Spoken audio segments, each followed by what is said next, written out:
جو اصول فطرت ہے نا، جی جی اس کے اندر تزکیہ نفس پہلے ہے، تعلیم بعد میں ہے۔ صحیح، تزکیہ پہلے ہے۔ تزکیہ پہلے ہے، تعلیم بعد میں ہے۔ صحیح بعث فی الامیین رسولا منہم یتلو علیہم آیاتی ویزکیہم پھر ویعلمہم الکتاب والحکمہ۔ صحیح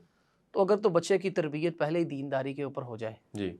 پھر آپ اس کو تزکیہ نفس کر کے دیندار بنا کے اسکول میں ڈال دیں اور اس کی پرورش کریں، اس کی نگہداشت اچھی کریں، اس کے معمولات کا خیال کریں،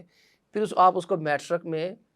پڑھا کر پھر مدرسے کے اندر لے آئیں۔ صحیح اگر وہ بچے کی تربیت اچھی نہیں ہوئی، دیندارانہ ماحول میں نہیں ہوئی، پھر وہ بگڑ جائے گا، ہاتھ سے نکل جائے گا۔ صحیح اس کے لیے یہ جو میرا ذہن پہلے تھا کہ جیسے میں نے عرض کیا 7 سال کی عمر میں حفظ کرنے داخل ہو گیا، 10 سال کی عمر میں میں نے حفظ قرآن مکمل کر لیا۔ صحیح لوگ حیران ہوتے تھے دیکھ کر، یار یہ چھوٹا سا بچہ ہے، تو وہ بڑے حیران تھے، اس چھوٹے سے بچے نے قرآن پاک یاد کیا ہوا ہے، 10 سال کا بچہ ہے۔ صحیح تو اس وقت شاید یہ چیزیں اتنی عجیب نہ لگے۔ اب میں کم از کم یہ کہتا ہوں حفظ کروا لیں، جی 5 کے بعد کوئی ایسا، میری ذاتی سوچ جی ہے، جی جی جی 5 کے پرائمری کے بعد بچے کو حفظ میں داخل کرائیں، کوئی ایسا نصاب تعلیم تجویز کیا جائے جس میں بیک وقت حفظ قرآن بھی ہو اور بیک وقت میٹرک بھی ہو جائے۔ صحیح کوئی ایسا ایجوکیشنل سسٹم ہو صحیح جس طرح کے دار ارقم والوں نے متعارف کرایا، جی جی جی دین ایک سکول ہے انہوں نے متعارف کرایا اس طرح کی چیزوں کو، ہجرہ والے ہیں انہوں نے متعارف کرایا، یعنی کہ اس طرح کا نصاب تعلیم پرائیویٹ سطح کے اوپر،